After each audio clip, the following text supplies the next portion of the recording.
Assalamualaikum warahmatullahi wabarakatuh. Halo pecinta cerita yang penuh makna, apa kabar semuanya? Semoga semua dalam keadaan sehat dan bahagia. New York adalah kota yang tak pernah tidur. Gedung pencakar langit berdiri megah, lampu-lampu jalanan bersinar terang bahkan di tengah malam, dan orang-orang berlalu lalang dengan langkah cepat, seolah waktu adalah barang mewah yang tak boleh disia-siakan.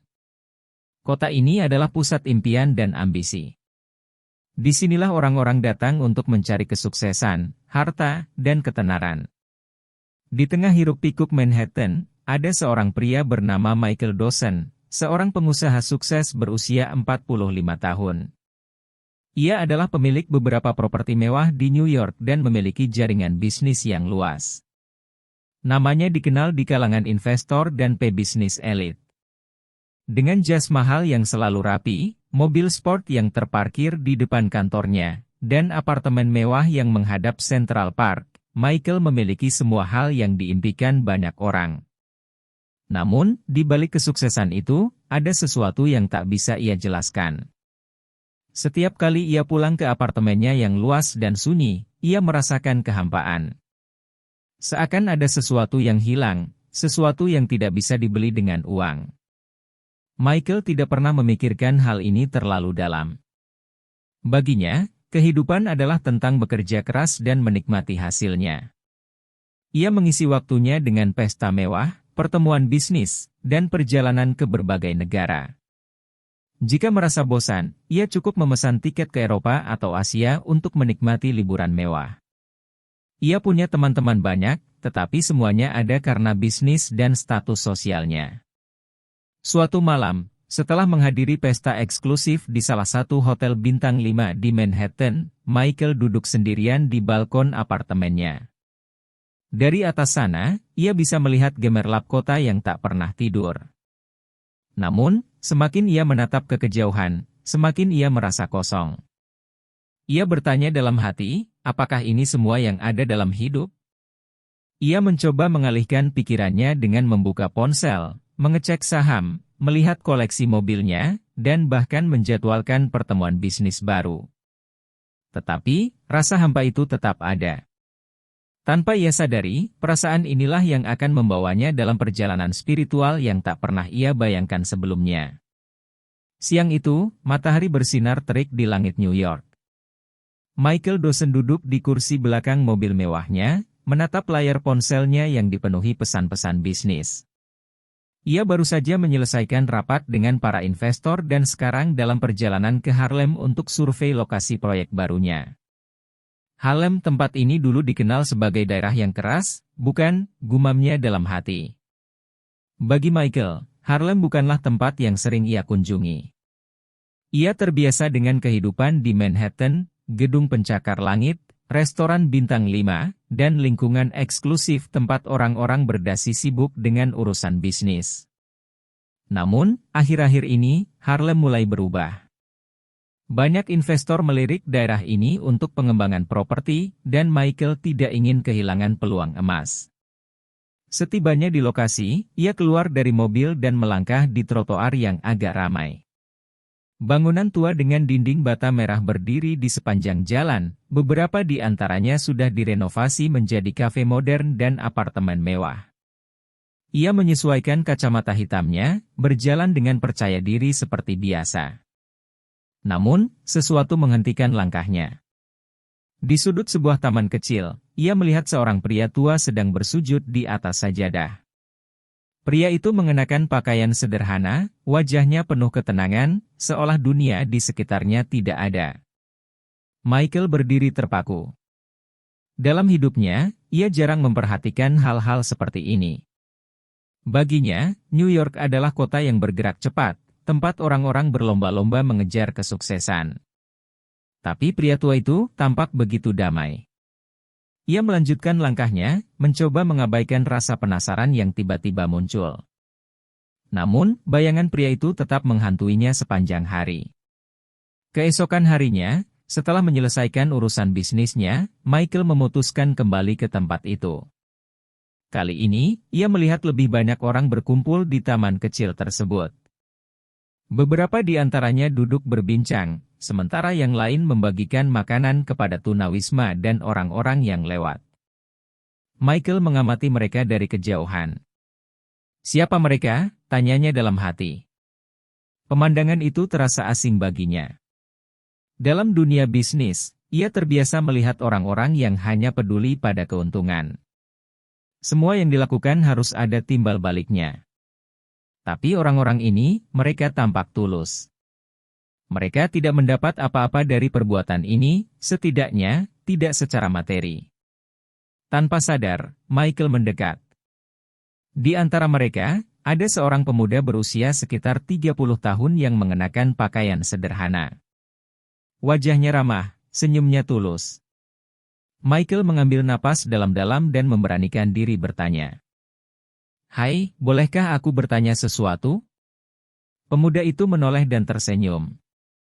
"Tentu, ada yang bisa saya bantu?" Michael melirik ke sekeliling. "Apa yang kalian lakukan di sini?" "Kami hanya berbagi dengan sesama," jawab pemuda itu santai. "Islam mengajarkan kami untuk peduli terhadap orang lain, terutama mereka yang kurang beruntung." Michael mengernyit. "Islam?" Pemuda itu mengangguk. "Nama saya Yusuf," katanya sambil mengulurkan tangan. "Kami percaya bahwa kebahagiaan sejati bukan berasal dari harta atau kesuksesan dunia, tetapi dari kedamaian dalam hati." Michael terdiam. Selama ini, ia selalu berpikir bahwa kebahagiaan adalah tentang memiliki lebih banyak uang, lebih banyak aset, lebih banyak kekuasaan. Tetapi, sekarang ia mendengar sesuatu yang bertentangan dengan semua yang ia yakini selama ini. "Apa maksudmu kedamaian dalam hati?" tanyanya akhirnya. Yusuf tersenyum. "Pernahkah kamu merasa memiliki segalanya, tapi tetap merasa ada yang kurang?" Jantung Michael berdegup kencang. Pertanyaan itu menusuk tepat di hatinya. "Jika kamu mencari ketenangan dalam harta, maka kamu akan terus merasa kurang," lanjut Yusuf. "Tapi jika kamu mencari ketenangan dalam hubunganmu dengan Tuhan, maka kamu akan merasa cukup, tidak peduli seberapa banyak yang kamu miliki." Michael merasa dadanya sesak. Ia tidak tahu harus berkata apa. Hari itu, percakapan singkat dengan Yusuf meninggalkan kesan mendalam dalam benaknya. Saat kembali ke apartemen mewahnya di Manhattan, ia merasa gelisah. Biasanya, setelah hari yang panjang, ia akan membuka botol wine mahal dan bersantai di sofa kulitnya. Tapi malam itu, tidak ada yang terasa cukup. Ia mengambil ponselnya dan mulai mencari tentang Islam. Awalnya, hanya sekadar rasa penasaran. Namun semakin ia membaca, semakin ia merasa tertarik. Islam bukan hanya tentang ibadah, tetapi juga tentang hidup dengan nilai-nilai yang kuat, kejujuran, kepedulian, kesabaran, dan keikhlasan. Namun, ketertarikannya ini juga menimbulkan konflik dalam dirinya. Ia adalah seorang pengusaha sukses, dikenal di kalangan elit New York. Teman-temannya adalah orang-orang yang terbiasa dengan gaya hidup mewah dan pesta-pesta eksklusif. Apa yang akan terjadi jika mereka tahu bahwa ia mulai tertarik dengan sesuatu yang begitu berbeda? Lebih dari itu, apakah ia siap untuk menghadapi perubahan besar dalam hidupnya? Untuk pertama kalinya dalam hidupnya, Michael Dawson merasakan konflik batin yang tidak bisa ia abaikan. Sejak percakapannya dengan Yusuf di taman kecil Harlem, Michael tidak bisa berhenti memikirkan Islam. Setiap malam, ia menghabiskan waktu membaca artikel, menonton video ceramah, dan mencari tahu lebih banyak tentang keyakinan yang mulai menarik perhatiannya ini. Namun, semakin ia mendalami Islam, semakin ia merasakan kegelisahan dalam hatinya. Michael adalah pengusaha sukses dengan reputasi besar di dunia bisnis. Ia terbiasa hidup dalam lingkungan yang materialistis, di mana status dan kekayaan adalah segalanya. Teman-temannya adalah para miliarder yang berbicara tentang saham, investasi, dan keuntungan besar. Tidak ada yang membahas tentang spiritualitas atau mencari makna hidup. Bagaimana jika mereka tahu bahwa ia mulai tertarik dengan Islam? Pikiran itu membuatnya ragu. Suatu malam, Saat menghadiri sebuah acara bisnis di sebuah hotel mewah di Manhattan, Michael duduk bersama beberapa rekan bisnisnya di lounge eksklusif. Di sekelilingnya, orang-orang tertawa, meneguk minuman mahal, dan berbicara tentang proyek-proyek besar. "Michael, kau terlihat sedikit berbeda akhir-akhir ini," kata seorang pria bernama David, seorang investor properti yang sudah lama menjadi rekannya. Michael tersenyum tipis. "Oh ya? Maksudmu apa?" David meneguk minumannya lalu menatap Michael dengan penasaran. "Aku tidak tahu. Kau lebih diam. Biasanya kau selalu yang paling bersemangat membicarakan peluang bisnis baru. Sekarang, kau terlihat lebih tenang. Atau malah, ragu?" Michael tertawa kecil, mencoba menyembunyikan kegelisahannya. "Aku hanya sedang banyak berpikir." Seorang wanita di meja itu, Lisa, seorang pengacara sukses, menimpali, "Jangan bilang kau mulai mempertanyakan gaya hidup kita.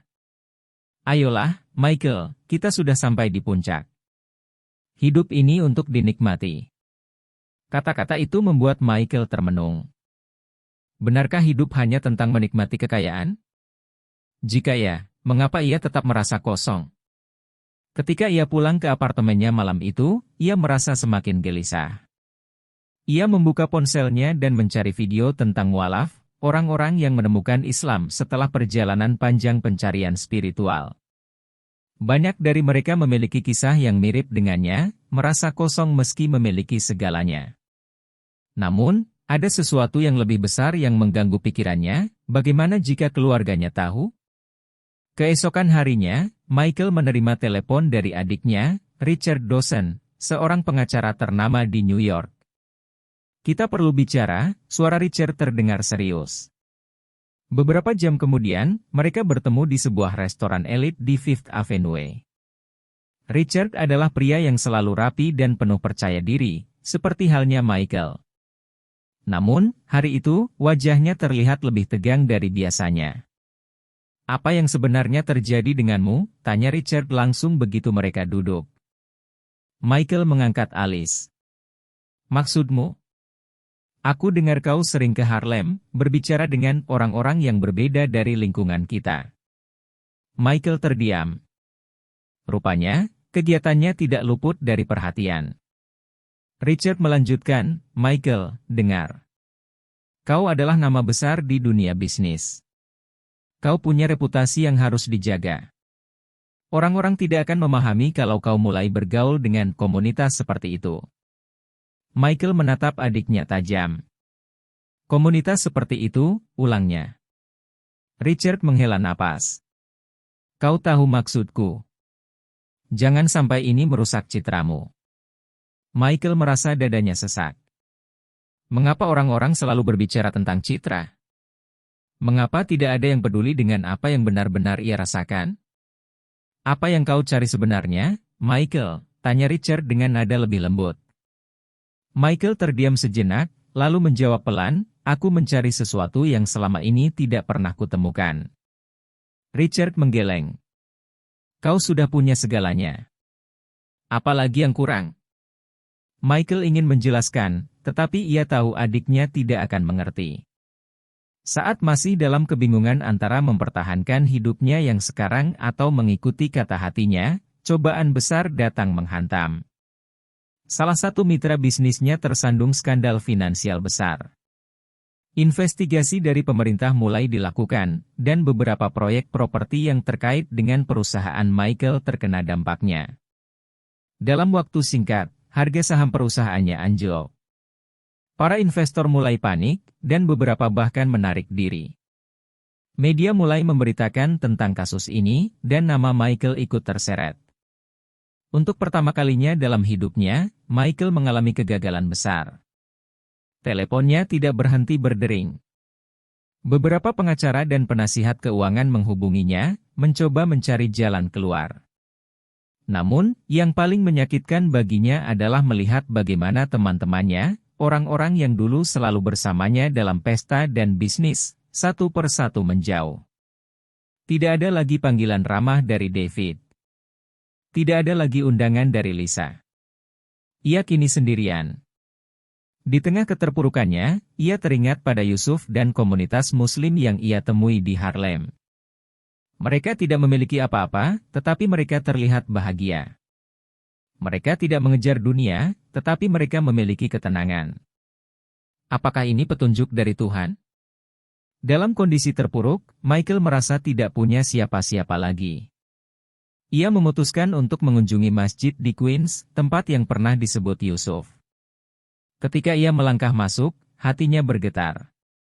Ia melihat orang-orang saling menyapa dengan ramah, tanpa peduli status atau kekayaan. Untuk pertama kalinya, ia merasa diterima bukan karena uangnya, tetapi sebagai seorang manusia. Seorang imam di masjid itu menyambutnya dan bertanya, "Apa yang bisa kami bantu?" Michael menundukkan kepala, lalu menjawab dengan suara lirih, "Aku ingin menemukan kedamaian." Imam itu tersenyum. "Ketika dunia meninggalkanmu, Tuhan masih ada untukmu." Kata-kata itu menggugah hatinya. Michael merasa air matanya mengalir tanpa ia sadari. Di titik inilah, ia mulai merasa bahwa Islam mungkin adalah jawaban yang selama ini ia cari.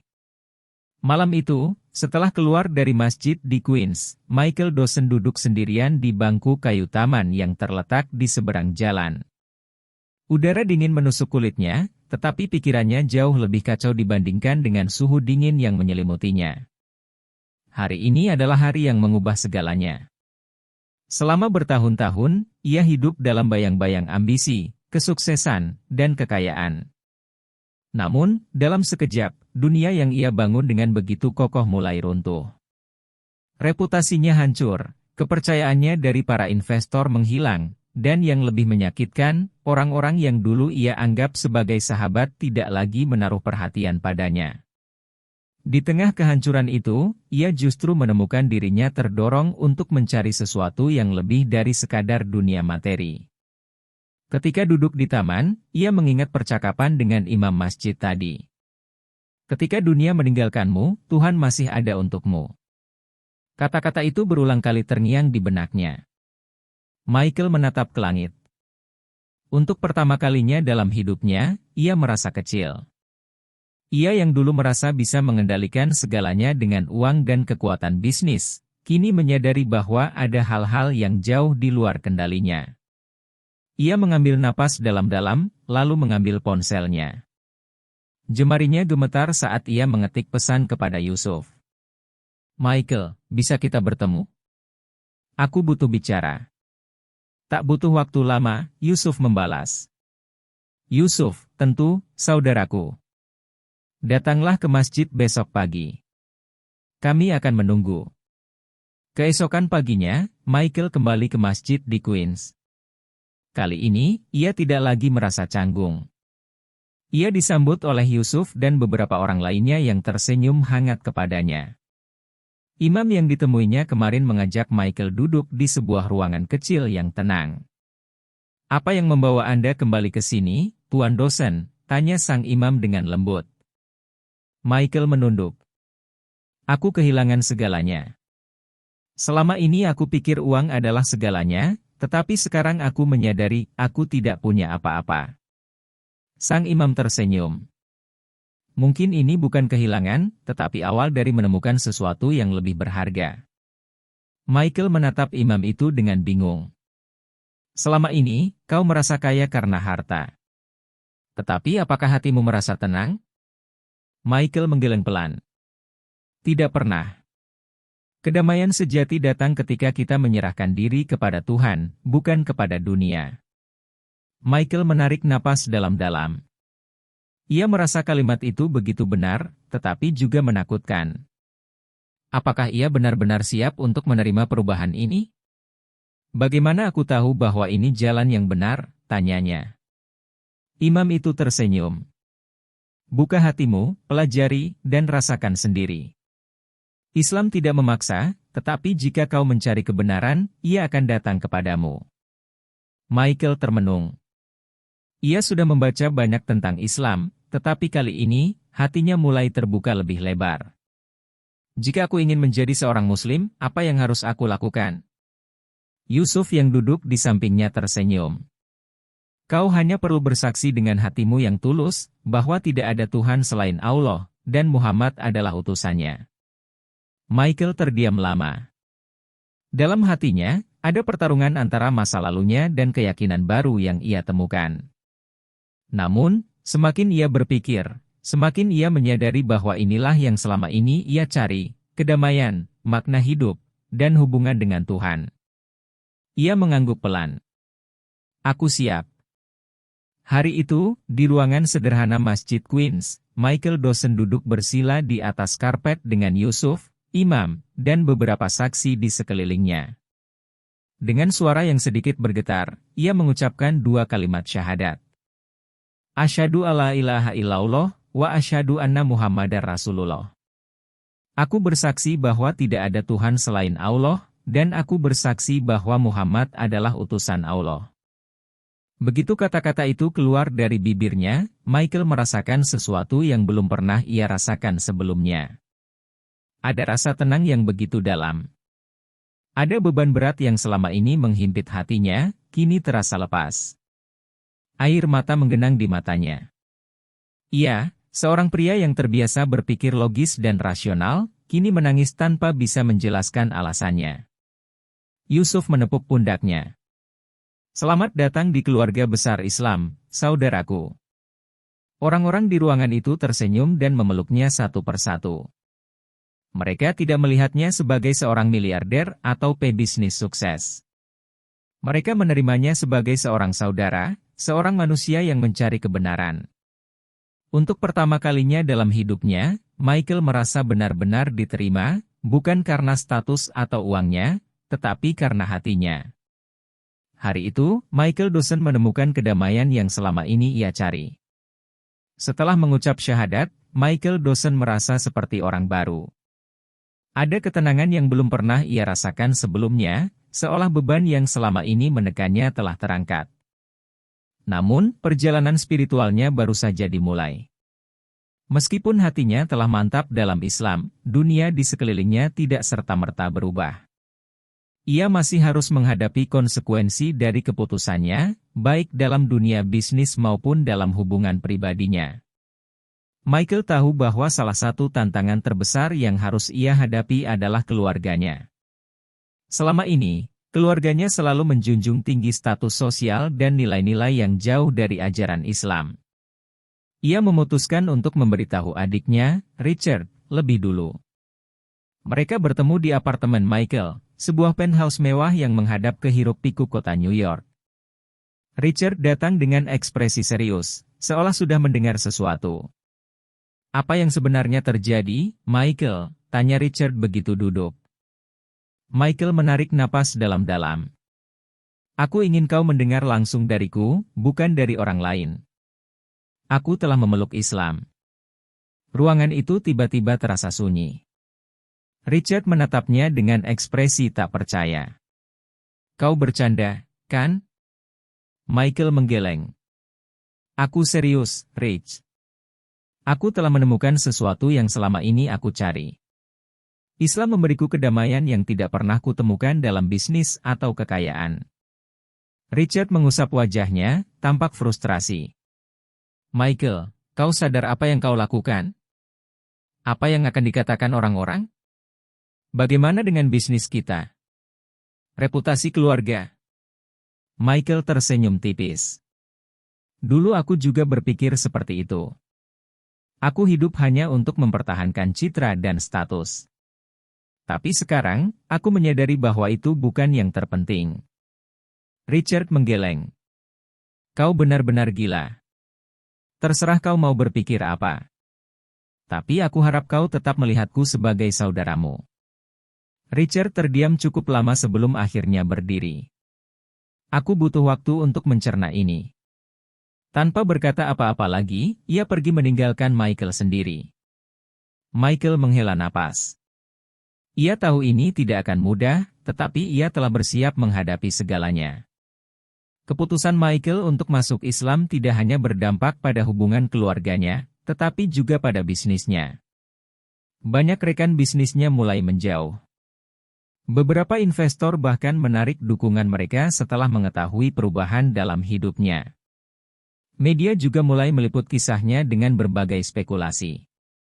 Beberapa artikel menyebutnya sebagai pengusaha yang tersesat, sementara yang lain mencurigai bahwa ada motif tersembunyi di balik keputusannya masuk Islam. Namun, Michael tetap tegar. Ia tidak lagi mencari validasi dari dunia. Ia tahu bahwa ujiannya ini hanyalah bagian dari perjalanan spiritualnya. Sebagai langkah baru, ia mulai melepaskan beberapa bisnisnya yang tidak sesuai dengan prinsip Islam.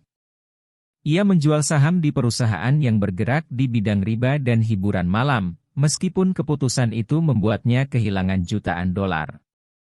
Sebaliknya, ia mulai berinvestasi dalam usaha yang lebih bersih dan bermanfaat bagi masyarakat. Salah satunya adalah membangun pusat pendidikan di Harlem untuk membantu anak-anak kurang mampu mendapatkan akses ke pendidikan yang layak. Keputusannya ini mendapat kritik dari banyak pihak, tetapi juga mendapatkan dukungan dari komunitas Muslim dan orang-orang yang menghargai usahanya dalam memberikan dampak positif bagi masyarakat. Di tengah berbagai kesulitan yang ia hadapi, Michael menemukan bahwa ia tidak benar-benar sendirian. Yusuf dan komunitas Muslim di Queens selalu ada untuknya. Mereka membantunya mempelajari Islam lebih dalam, mengajarinya cara salat, membaca Al-Quran, dan memahami nilai-nilai kehidupan sebagai seorang Muslim. Suatu hari, ketika ia sedang berada di masjid, ia menerima pesan dari adiknya, Richard. "Richard, bisa kita bertemu?" Michael sedikit terkejut. Ia tidak berharap Richard akan menghubunginya begitu cepat. Mereka bertemu di sebuah kafe sederhana, bukan di restoran mahal seperti biasanya. Richard tampak lebih tenang dibandingkan terakhir kali mereka berbicara.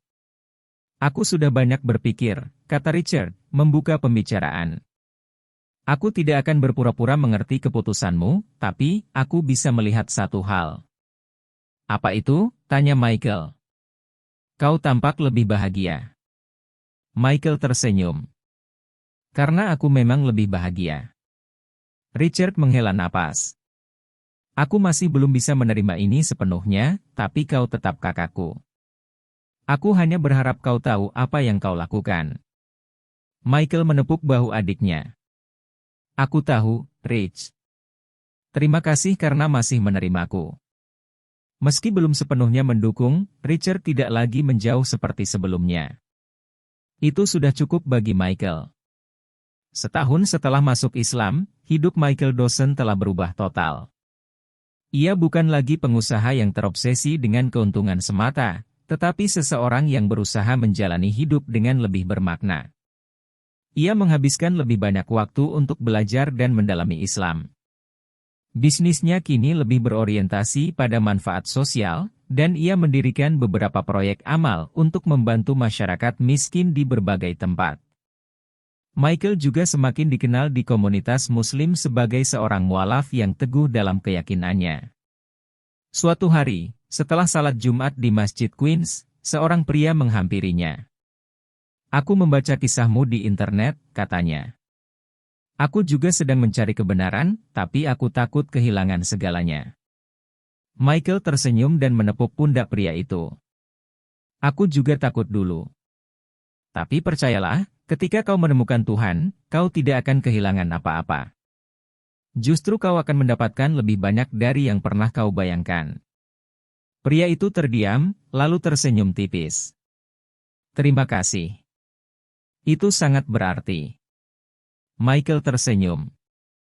Ia tahu bahwa perjalanannya belum berakhir. Ini baru awal dari hidup barunya sebagai seorang Muslim. Dan untuk pertama kalinya dalam hidupnya, ia merasa benar-benar kaya, bukan karena uang, tetapi karena kedamaian di dalam hatinya.